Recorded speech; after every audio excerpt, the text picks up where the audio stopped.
तो अखिलेश यादव ने एनकाउंटर को लेकर सवाल खड़े किए हैं और दरअसल ये कहा कि सुल्तानपुर में जो कुछ हुआ वो फेक एनकाउंटर था। मंगेश यादव को पुलिस घर से उठाकर ले गई और उनकी हत्या कर दी। दरअसल ये एनकाउंटर नहीं है, हत्या है। अखिलेश यादव ने आरोप लगाए हैं बीजेपी पर और ये कहा है कि जो बीजेपी की सरकार है वो फेक एनकाउंटर करवा रही है और फेक एनकाउंटर्स की राजधानी बन गई उत्तर प्रदेश। ये अखिलेश यादव का आरोप है। तमाम बातें जो अखिलेश यादव की ओर से वो कही जा रही हैं और जिसको लेकर के तमाम सवाल भी खड़े हो रहे हैं क्योंकि यूपी में एनकाउंटर हो रहे हैं तो अखिलेश यादव को इससे तकलीफ हो रही है। अखिलेश यादव हर बार हर एनकाउंटर पे सवाल खड़े करते हैं। क्या कुछ कहा गया उनकी ओर से, सुनिए। अभी हमें सुल्तानपुर के परिवार के सदस्य मिले जिनके बेटा इंजीनियर। कोई कल्पना कर सकता है आज के समय पर कि मुंह पर टेप लगा दिया जाए, हाथ पैर बांध दिए जाएं और पीट पीट करके उसकी जान ले ली जाए? क्या ये सुल्तानपुर की पहली घटना थी? इससे पहले भी इसी तरह की घटना हुई थी। अगर आपको याद हो कि भारतीय जनता पार्टी से संबंधित रखने वाले ने एक हत्या की थी वहीं पर सुल्तानपुर में। और अभी जो झूठी कहानी पढ़ी जा रही है एनकाउंटर को लेकर के,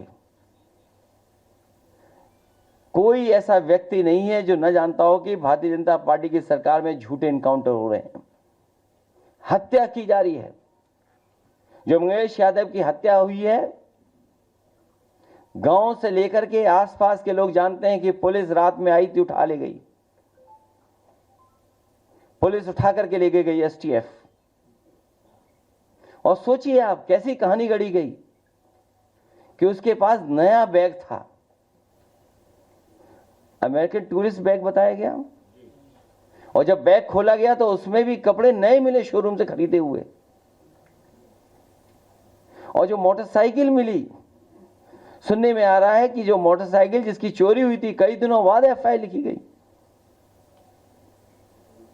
और उसके घर परिवार के लोगों के मां का इनको दर्द समझ में नहीं आ रहा, बहन के आंसू नहीं समझ में आ रहे हैं।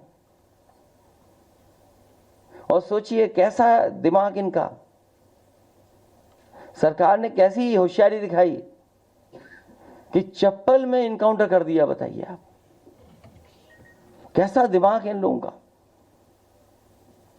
क्या होशियारी दिखाई। कौन नई तस्वीर देख करके बता सकता है कि यह झूठा इनकाउंटर हुआ था?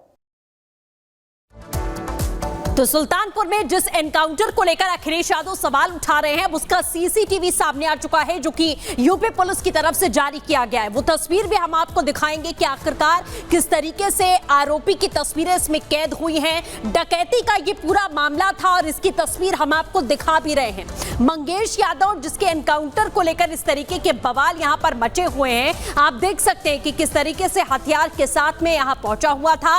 ये वीडियो जारी करके बताया गया है यूपी पुलिस की तरफ से कि इस वीडियो के आधार पर ही गिरफ्तारी की गई थी और उसके बाद कार्रवाई आगे की गई, जिसे लेकर अखिलेश यादव तमाम तरीके के सवाल यहां पर उठा रहे हैं। ये सीसीटीवी सुल्तानपुर डकैती का है, जब डकैती यहां पर की गई थी। अब आप ये तस्वीर देखिए, इसमें एक्यूज की तस्वीर यानी कि मंगेश यादव आप देख सकते हैं नीली रंग की शर्ट में यहां पर दिखाई दे रहा है जो इस डकैती में संलिप्त था। अनुज प्रताप सिंह और अरबाज अंकित फुरकान, ये वो 5 तस्वीरें हैं और 5 नाम है, अंकित, अरबाज, फुरकान, अनुज प्रताप सिंह और मंगेश यादव, जो इस पूरी डकैती में शामिल थे, जिनकी एक-एक तस्वीर यूपी पुलिस की ओर से अब जारी कर दी गई है। और 2 तस्वीरें हैं, एक तरफ वो वीडियो है कि कैसे मुंह पर कपड़ा बांधकर ये पांचों पहुंचे हुए थे और दूसरी तस्वीर है कि किस तरीके से इनको आइडेंटिफाई किया गया 5 आरोपियों को।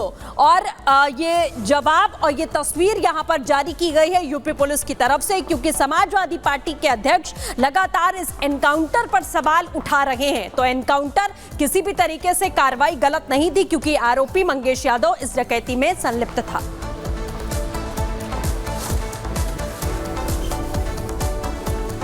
एक तरफ सुल्तानपुर एनकाउंटर पर अखिलेश यादव लगातार राजनीति कर रहे हैं, सरकार से सवाल पूछ रहे हैं, तो वहीं उत्तर प्रदेश के डीजीपी प्रशांत कुमार का साफ कहना है कि मंगेश यादव उस डकैती में शामिल था और अब तो वीडियो भी सामने आ गया है। क्या कहना, सुनिए। ये जो राजनीतिक चीज़ों का कोई इस संबंध में जवाब नहीं है। मैं जहाँ तक आरोप की बात है इसका मैं पूर्णतः खंडन करता हूँ। मैंने पहले भी खंडन किया है। किसी भी व्यक्ति अपराधी के जाति और धर्म देख के कोई कार्रवाई नहीं होती, और आज से नहीं, ये हमारी भी लगभग 32 साल की सर्विस है। पुलिस एक्शंस हमेशा से होते रहे हैं, और जहाँ भी गलती पाई जाती है, अगर किसी के द्वारा किसी व्यक्तिगत रंजिश में या पर्सनल लाभ के लिए अगर कोई गलत कार्रवाई की जाती है, तो उसके लिए इतने चेक्स एंड बैलेंसेस हैं, या आपकी नज़र इतनी पैनी है कि उससे कोई बच नहीं सकता। भ्रामक आंकड़े आपने बराबर सुने होंगे कि साहब उत्तर प्रदेश में सबसे ज़्यादा महिलाओं पे अपराध है। लोग संख्यात्मक चर्चा करते हैं, जबकि जब हमारा सबसे बड़ा पॉपुलेशन बेस है तो संख्यात्मक की क्या बात है। अपराध दर तो यूपी के डीजीपी को सुना आपने। इससे पहले अखिलेश यादव ने सरकार पे जमकर हमला बोला, आरोप भी लगाया, लेकिन इस बीच सरकार की ओर से डिप्टी सीएम ब्रजेश पाठक ने अखिलेश यादव पर पलटवार किया है। क्या कुछ कहा गया उनकी ओर से, सुनवाते हैं आप। विपक्षी पार्टियां, खासकर समाजवादी पार्टी के लोग जिस ढंग से डकैतों का संरक्षण करने का काम कर रहे हैं, अपराधियों को संरक्षण करने का काम कर रहे हैं, उनको अपने परिवार का बता रहे हैं। चाहे सुल्तानपुर की घटना हो या प्रदेश की कोई भी घटना हो, समाजवादी पार्टी हमेशा अपराधियों के समर्थन माने का काम करती है। ये पहला मैं वाकया देख रहा हूं, या पहला स्टेट देख रहा हूं जहां पर समाजवादी पार्टी जिस व्यक्ति के यहां अपराध हुआ है उस ज्वेलर्स के समर्थन में एक भी सेंटेंस समाजवादी पार्टी के मुखिया, समाजवादी पार्टी की तरफ से नहीं आया। जिस व्यक्ति के यहां हत्या हुई है उसके समर्थन में पीड़ित पक्ष के साथ खड़े होने के बजाय हमेशा समाजवादी पार्टी अपराधियों के साथ खड़े होने का दावा करती रही है। जिस बेटी के साथ रेप हुआ हो, समाजवादी पार्टी कभी उसके साथ खड़े होते नजर नहीं आई, केवल आई तो आई है अपराधियों को बचाने के लिए।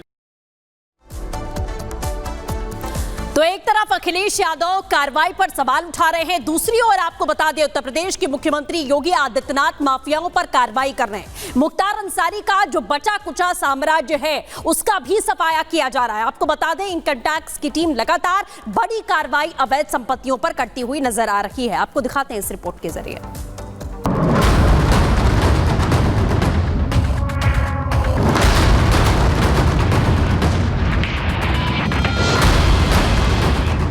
माफिया अगर सिर उठाने का कोई साहस करेगा तो उसको मिट्टी में मिलाने का काम भी सरकार करेगी।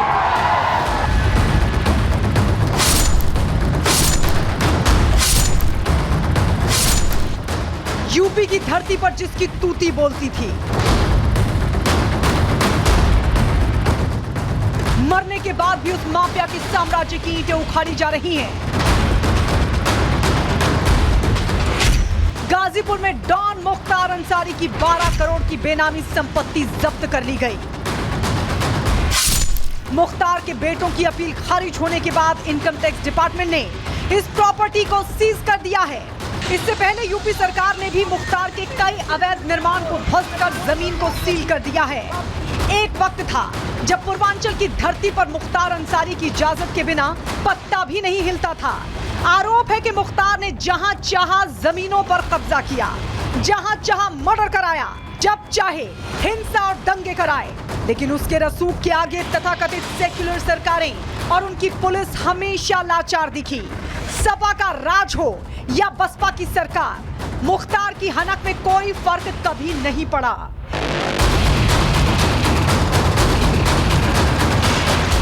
लेकिन मुख्तार अंसारी गिरोह के बुरे दिन तब शुरू हुए जब साल 2017 में योगी आदित्यनाथ ने यूपी में सरकार की कमान संभाली। सत्ता संभालते ही योगी ने माफिया के खिलाफ जीरो टॉलरेंस की पॉलिसी लागू कर दी, जिसके बाद माफिया और उनके गुर्गे यूपी छोड़कर भागने लगे। मुख्तार अंसारी पर भी ऐसा शिकंजा कसा गया कि उसने साजिश रचकर खुद को यूपी की जेल से पंजाब जेल में शिफ्ट करवा लिया। लेकिन योगी सरकार सुप्रीम कोर्ट तक लड़ाई लड़कर उसे यूपी की जेल वापस ले आई।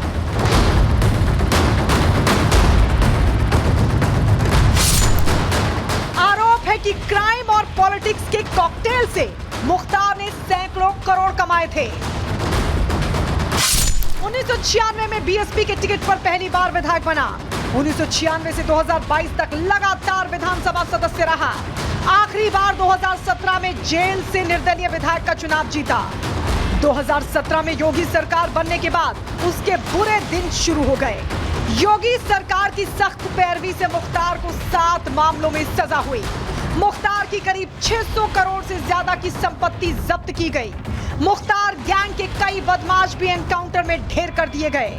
मुख्तार अंसारी के परिवार के खिलाफ भी मुकदमे दर्ज किए गए। अंसारी की पत्नी, बेटे, भाई के खिलाफ भी पुलिस ने केस दर्ज किए। ये सब संभव हुआ योगी सरकार की एंटी माफिया पॉलिसी की वजह से। हर नागरिक को सुरक्षा प्रदान करना और बहन और हर बेटी की सुरक्षा करना इस सरकार का कार्य है। सरकार उसको भी करेगी। और तब भी मैंने कहा था, माफिया अगर सिर उठाने का तो साहस करेगा तो उसको मिट्टी में मिलाने का काम भी सरकार करेगी। योगी सरकार के एक्शन का ही असर था कि कभी पुलिस हिरासत में भी अपनी ताकत दिखाने वाला मुख्तार पंजाब से यूपी की जेल लाते वक्त व्हील चेयर पर आ गया। आखिरकार इसी साल 28 मार्च को जेल में कैद मुख्तार की इलाज के दौरान मौत हो गई। मुख्तार की मौत के बाद भी जांच एजेंसियां उसके काले पैसों से खड़े किए गए आर्थिक साम्राज्य को डहाने में लगी हुई हैं। गाजीपुर में आईटी विभाग ने 12 करोड़ की जमीन जब्त कर ली। मुख्तार ने करीबी गणेश मिश्रा के नाम पर खरीदी थी संपत्ति। गणेश दत्त मुख्तार अंसारी की रियल एस्टेट का काम देखता था।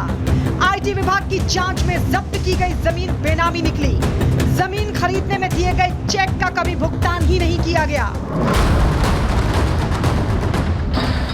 दावा किया जाता है कि मुख्तार अंसारी गैंग के पास अभी भी सैकड़ों करोड़ की अवैध संपत्ति है जिसका कोई रिकॉर्ड नहीं है। यूपी सरकार के साथ ही केंद्रीय एजेंसियां इन संपत्तियों का हिसाब किताब निकाल रही हैं। दूसरी तरफ माफिया गैंग के खिलाफ योगी की जीरो टॉलरेंस की पॉलिसी का असर ऐसे ही कार्रवाइयों के माध्यम से दिख रहा है। Bureau report, Republic Bharat.